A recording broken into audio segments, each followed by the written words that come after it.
Şu benim oğlum, şu benim oğlum. Çocuklar küçük yağmurun önünde soğuklar orada köy bizim köy değil. 2 gündür oradalar. Geldiler evde hiç. Beynimiz çökmüş gitmiş.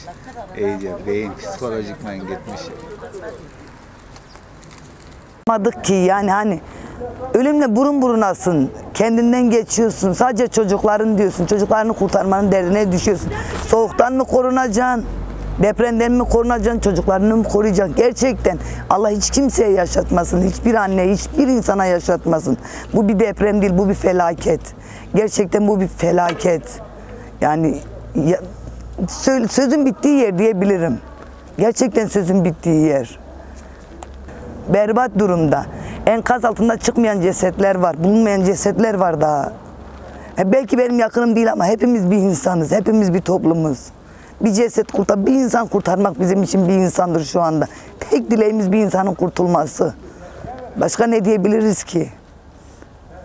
Tanıdığım çok insan gitti.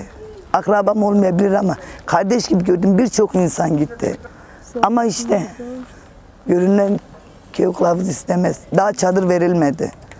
İsim alıyorlar. Ama ne kadar?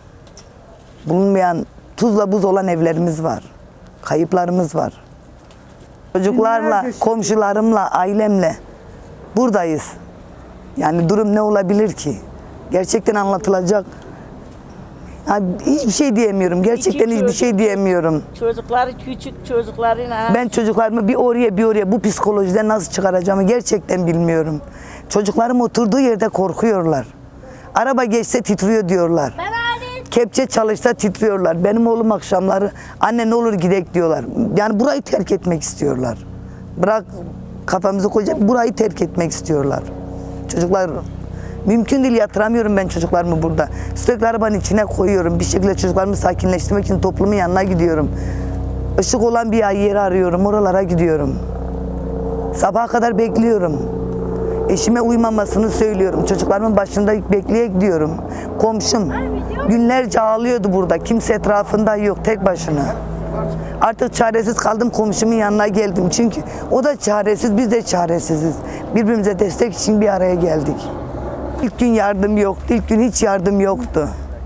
İlk gün yani hani Geldi, buralara araçlar, kurtarma araçları, ekipleri yetişene kadar zaten bir gün gitti. İlk gün çalışma bayağı akşam üstüne kadar yapılmadı. Çünkü yoktu, araçlar gelmedi. Yetişemediler buralara. Her taraf berbat bir durumda. Maraş, Nurdağ, Adıyaman her taraf berbat bir durumda. Hangi birine, hangi cesedi çıkarsan, hangi insanı kurtarsınlar?